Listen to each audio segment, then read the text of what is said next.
Bottom of page 68. Now about sex. We're getting ready now to look at the storeroom back here that's filled with guilt and remorse.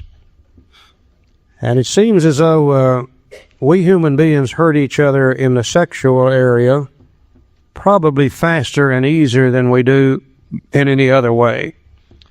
And I think there's a reason for that. The other animals here on Earth, they have a sexual urge just like we do, so that they can and will reproduce themselves. But the difference between their sex life and ours is simply that they don't have this thing called self-will. Most of the other animals here on Earth, they don't really have any choice in their sex life. When it comes time for them to reproduce themselves, God usually signifies that by some physical change in the female of the species. The male senses that change, prepares himself. The two join together, and it's kind of like bang, bang, thank you, ma'am. And when it's over with, they normally go their separate ways. Not always, but usually they do. Now, they didn't think about having sex before they had it. And they didn't think about having sex while they were having it. They couldn't decide when they were going to do it. God made that decision for them. They usually can't decide who they're going to do it with. They can't decide whether they're going to do it with one or more partners. They can't decide how many times they're going to do it. And they can't even decide what position they're going to do it in. So therefore, you see very few sexual problems amongst the other animals here on Earth. I've never seen a cow on a psychiatrist's couch yet talking about sexual dysfunction. They just don't have those kind of problems. We human beings are a little bit different. You see, God gives us this thing called self-will, and we can make choices about our sex lives. We can have sex any day of the year that we wish to. We can decide who we're going to have sex with. We can decide whether we're going to have it with one or more partners. We can decide how many times we're going to do it, providing we're physically capable of doing so. We can even decide what position we're going to do it in. They tell me there's something like 64 different positions a human being can have sex in. I have no idea what they are. I only found 3 in my lifetime. And 2 of those damn near killed me. I'm not sure I'm going back to them. So what we're going to look at here for just a few minutes this morning is not so much as to how we do sex, but as to how we think about sex. Because how we think about it determines how we're going to do it, and that determines whether we're going to hurt other people or not, and that determines whether we're going to have to be eaten up with fear, guilt, and remorse associated with our sex lives. So we're going to look just a few minutes at how we think about sex. He said many of us needed an overhauling there. Now, you older fellas, don't get your hopes up. We're talking about mental, not physical. But above all, we tried to be sensible on this question. It's so easy to get way off the track. Here we find human opinions running to extremes, absurd extremes perhaps. One set of voices cry that sex is a lust of our lower nature, a base necessity of procreation. I've heard them all my life. They're the ones that say sex is a dirty thing. You ought to do it at one time, in one position, with one person only. The only reason to do it is to reproduce yourself. And if you enjoy it, it's a sinful thing. I've heard them as far back as I can remember. They are to the extremes on one side. Then we have the voices who cry for sex and more sex, who bewail the institution of marriage, who think that most of the troubles of the race are traceable to sex causes. They think we do not have enough of it or that it isn't the right kind. They see its significance everywhere. Then you hear them today. They're the ones that say you ought to be able to have sex anytime you want to, anywhere you want to, with anybody you want to, as many times as you want to. You ought to be able to enjoy it every time, and if you don't, there must be something wrong with you. Or maybe they call that the sexual revolution. Main thing I see wrong with it, it happened 25 years too late for me to participate in it. I know that. One school would allow man no flavor for his fare, and the other would have us all on a straight pepper diet. Well, we want to stay out of this controversy. We do not want to be the arbiter of anyone's sex conduct. We all have sex problems. We'd hardly be human if we didn't. What can we do about them? And I read that last statement with great relief, because I knew this book was getting ready to condemn me for what I had been in the past. I knew it was getting ready to tell me what I was going to have to do in the future, and I'd already made up my mind that I wasn't going to pay any attention to it at all. And I was relieved to find out that we're not going to be the arbiter of anyone's sex conduct. We simply are not going to get into that question. Now, this book is meant to be helpful to anybody, anywhere. And we start trying to tell people how they're going to have to conduct their sex lives. We start condemning them for what they've done in the past, and surely, we're going to alienate people. Besides that, what's sexually acceptable in one part of the world may not be acceptable at all in another part of the world. So we simply are not going to get into that question. What we are going to see is a simple little way to review our own past sex conduct, see what we've been doing with it, see if perhaps we've been using it for the wrong purposes in some cases, look at those people we've hurt by it, then try to shape a sex life of the future where we can still engage in it and enjoy it, yet at the same time not hurt other people. And if we don't do something about it and we continue to hurt other people and feel the fear, guilt, and remorse, sooner or later it'll block us off from God and we end up getting drunk over it. Very simple process, Joe. Certainly, I'm not going to be the arbiter of anyone's sex conduct, and I need an overhauling in that area when I arrived at Alcoholics Anonymous. And again, we're going to look at the ideas, emotions, and attitudes behind these sexual conducts that I had. And I look back in my life, and when I was about 12 or 13 years old, I got to thinking about this a lot. I mean, a lot. Almost gave me brain damage from thinking about it. So I went to my mom, and I said, Mom, of course, my dad's in the nut house, you see. I can't be talking to him. So I went to my mom, and I said, Mom, I've been thinking about this sex thing. And she said, oh, my God, Benny Joe, scared her to death. That's my name, Benny Joe. She said, oh, my God, Benny Joe. Said, that's not a good thing to be thinking about. In fact, it's a dirty, filthy, rotten thing to be thinking about, she said. And you ought to save it for the one you love. Think about that.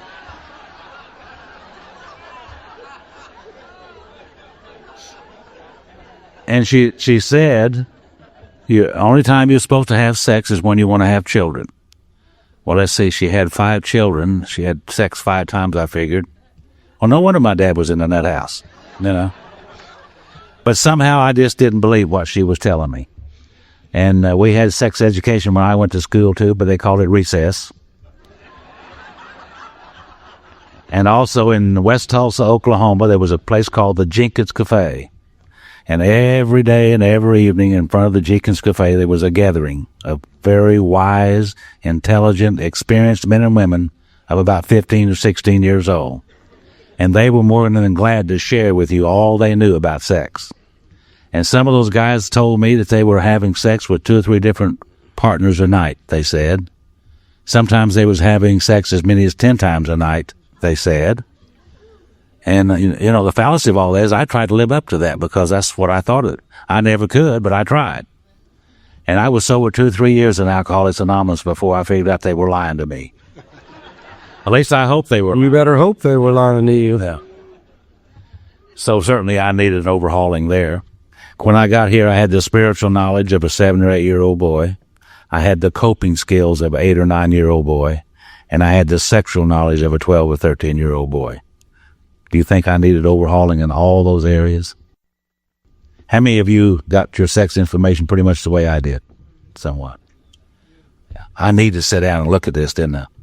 You know, I remember the very first time I ever had sex, I was very selfish and self-centered and dishonest and self-seeking, and I was also alone.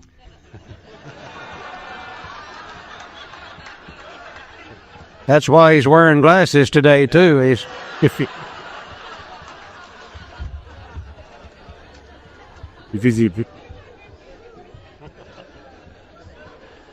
Every time we say that, 2 or 3 of you guys whip your glasses off and put them in your pocket, and we can see it. and gals. Okay, let's look at the next paragraph now very carefully. We're going to see here the same set of instructions that we used to look at sex that we had for resentments. Only difference is they're worded a little differently, which is Bill's way of doing things. We reviewed our own conduct over the years past. Where had we been selfish, dishonest, or inconsiderate? Whom had we hurt? Did we unjustifiably arouse jealousy, suspicion, or bitterness? Where were we at fault? What should we have done instead? We got this all down on paper and looked at it. So once again, we made up a little sheet to avoid any confusion, and it looks just about exactly like the resentment sheet, except we call it a review of our own sex conduct. And in this little sheet, a review of our own sex conduct, we have the same 5 columns. Column 1, who did I hurt? Now, I doubt if there's anybody in this room this morning that ever hurt anybody in the sexual area that we don't remember just exactly who that is. That seems to be a form of knowledge that we all have. There might be some question as to what do we do to hurt people in the sexual area. Well, certainly we hurt them in many different ways.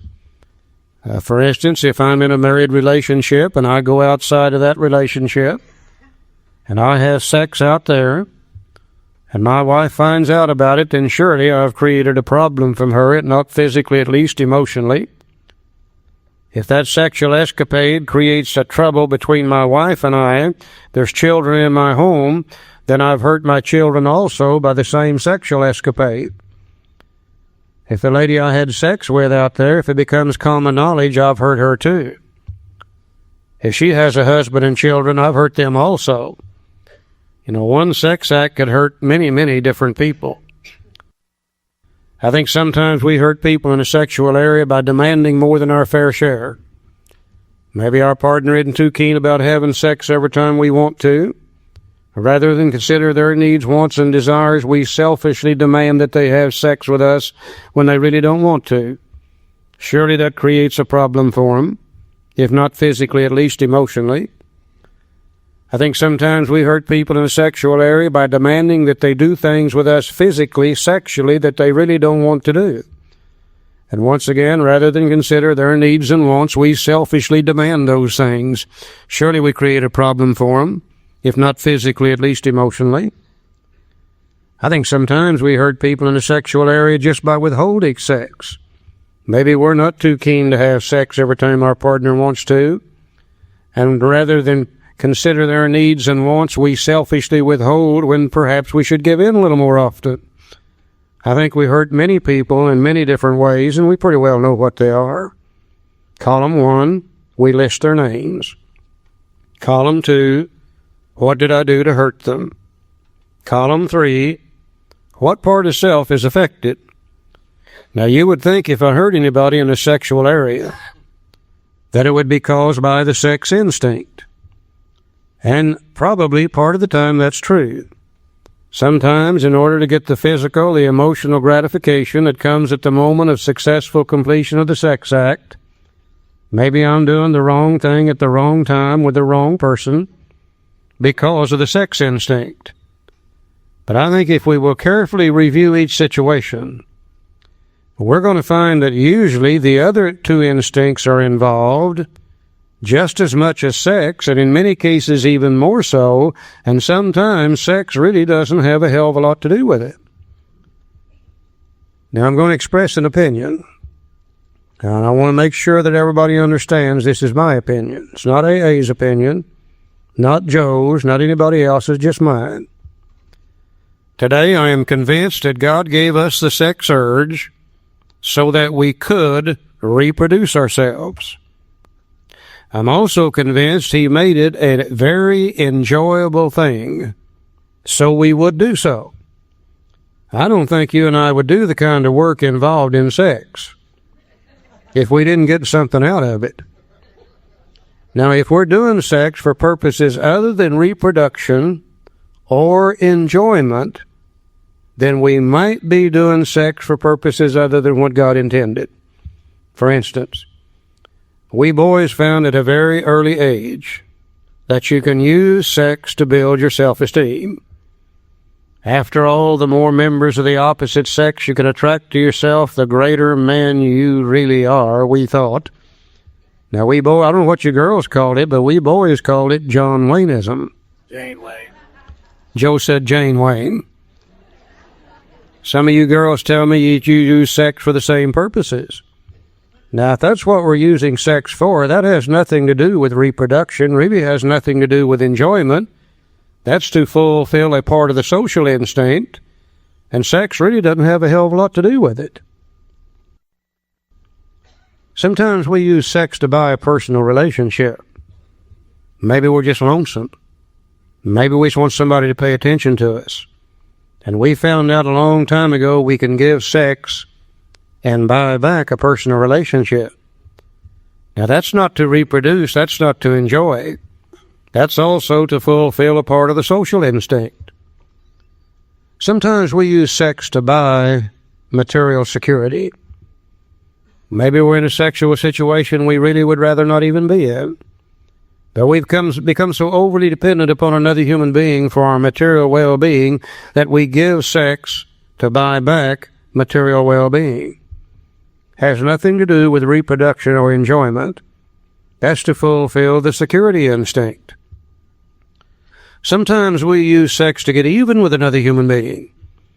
Maybe we're in a relationship and our partner's gone out and done something they shouldn't have done, and it infuriates the hell out of us, and we say we'll show them and we'll go out and we'll do exactly the same thing.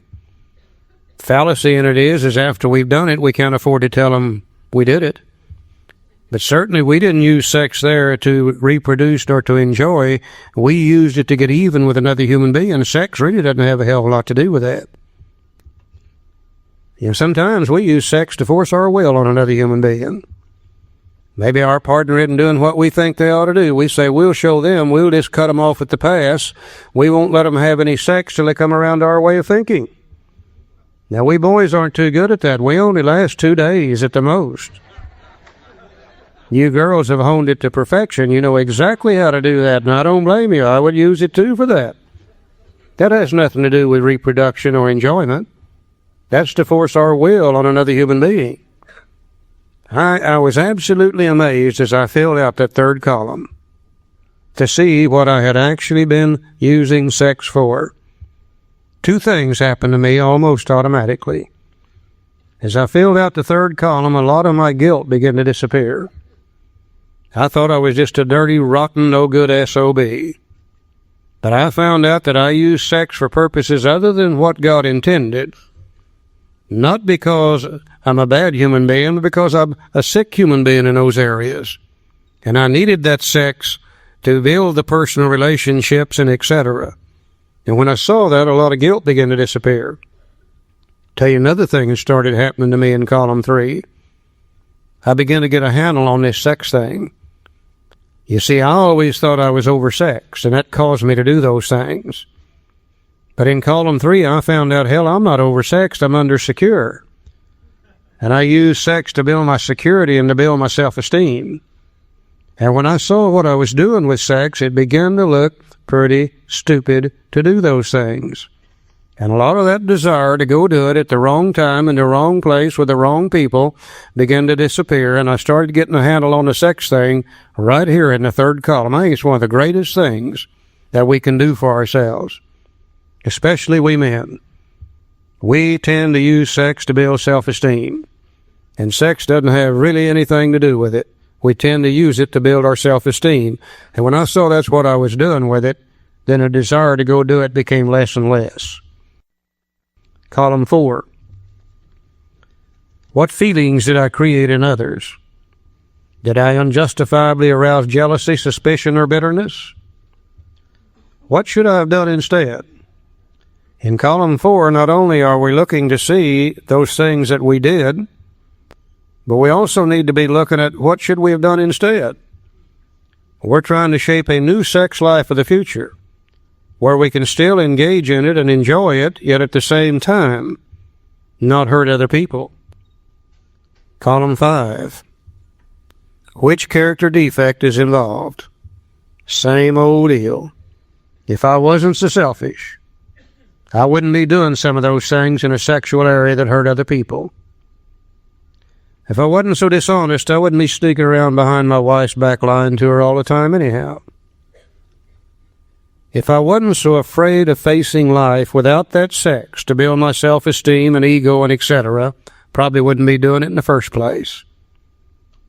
If I really considered my wife and my children and other human beings ahead of my own needs and wants, I wouldn't be doing those things that's going to take a chance on hurting other people.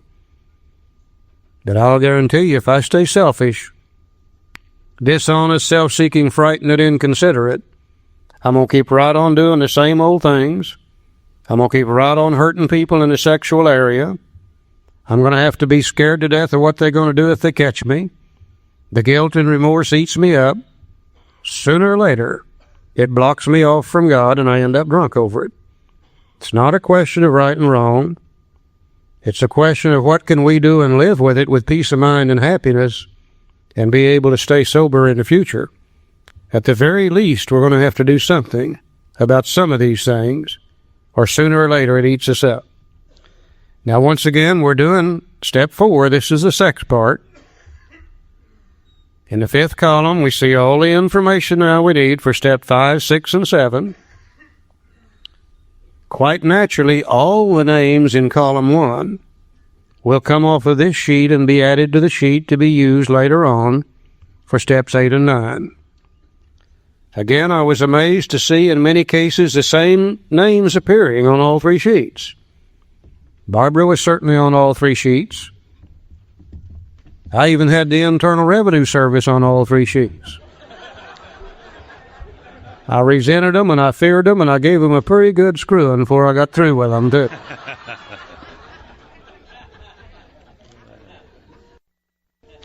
Now let's see what we do with this information.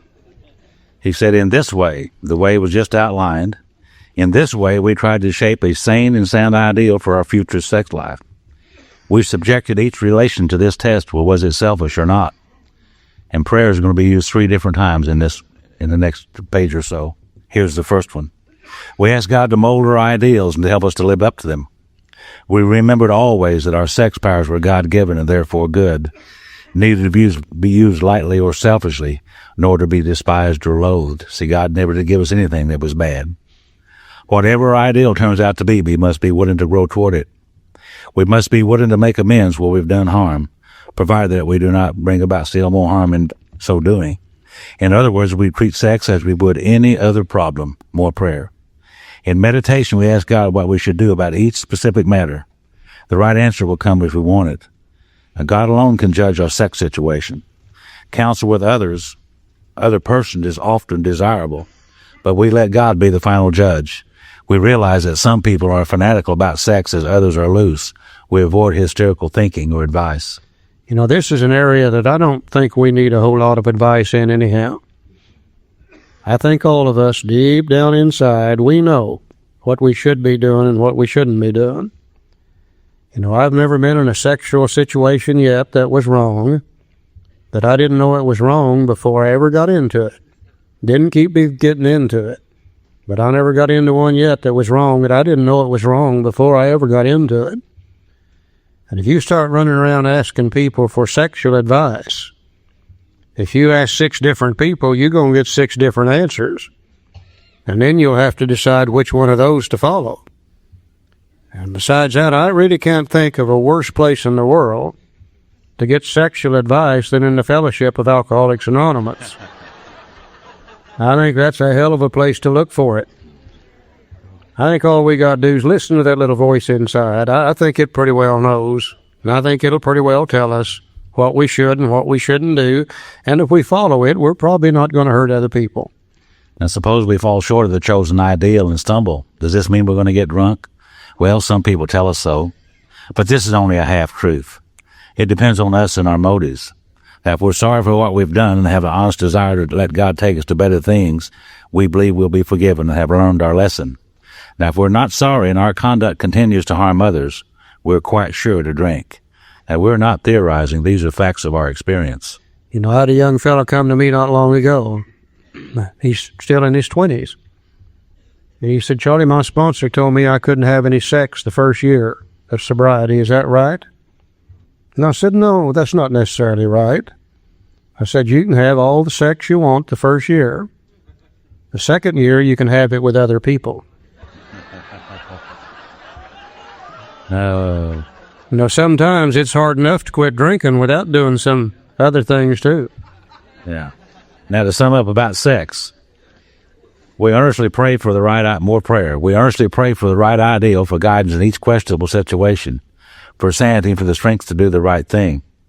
Now, if sex is very troublesome, we throw ourselves at the harder into helping others. We think of their needs and work for them. This takes us out of ourselves. It quiets the horny condition.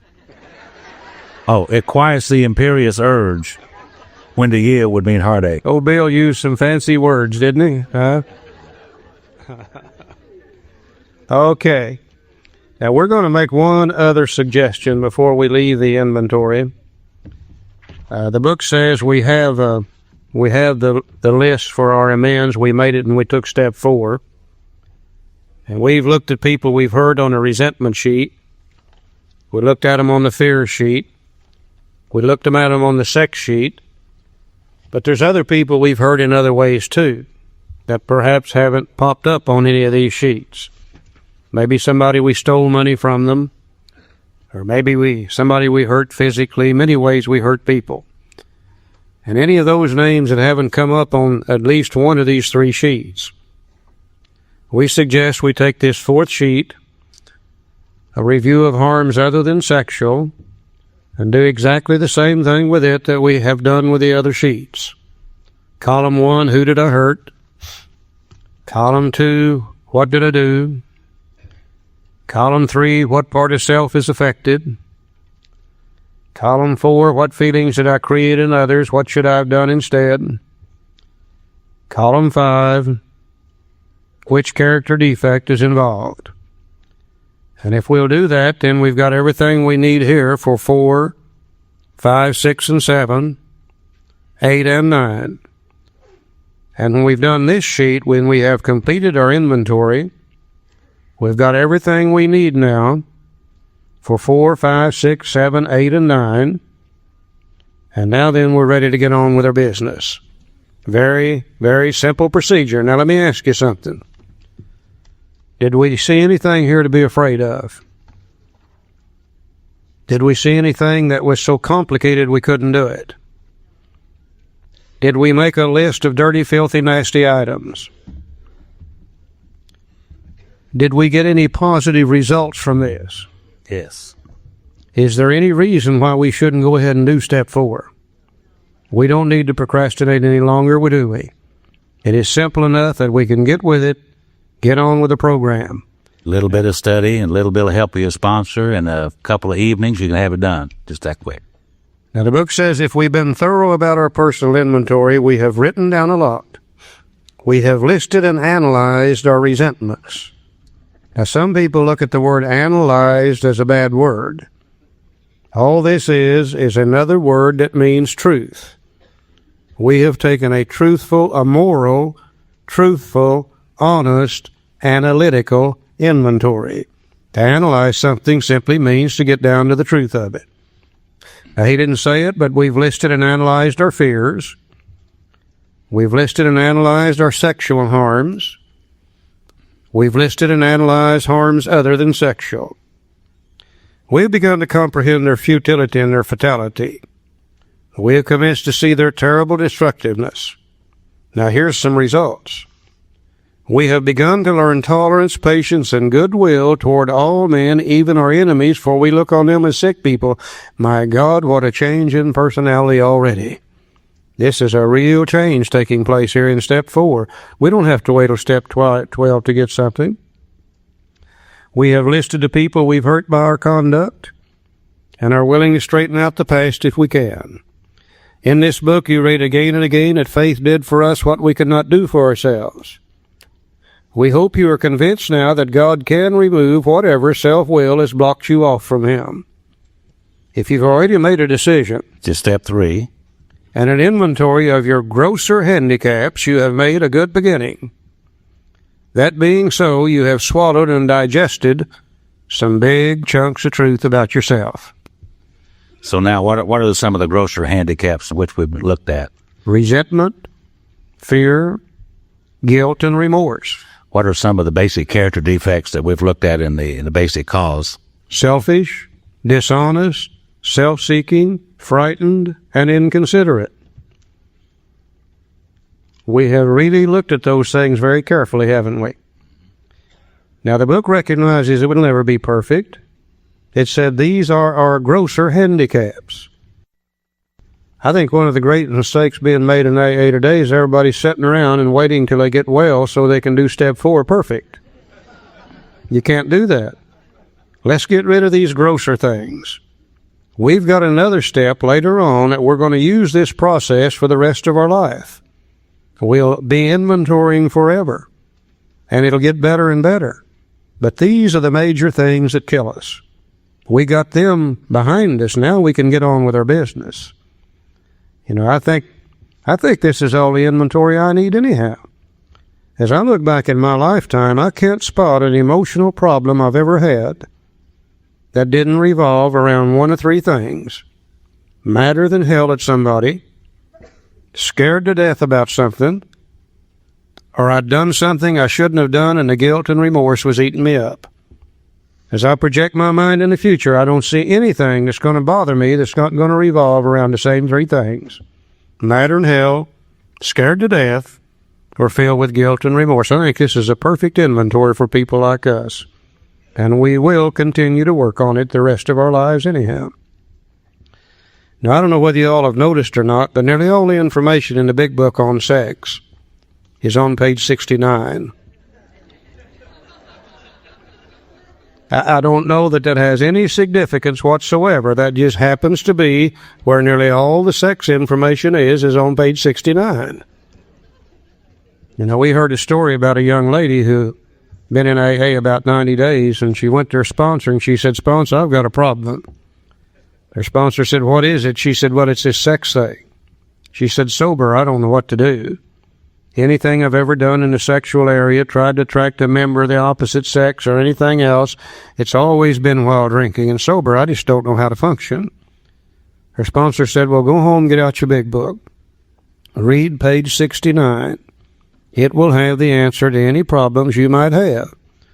So the young lady goes home, gets her book out, and proceeds to read, but she got confused on page numbers. Instead of page 69, she read page 96. Just for the hell of it, why don't you go to 96 and see what she read?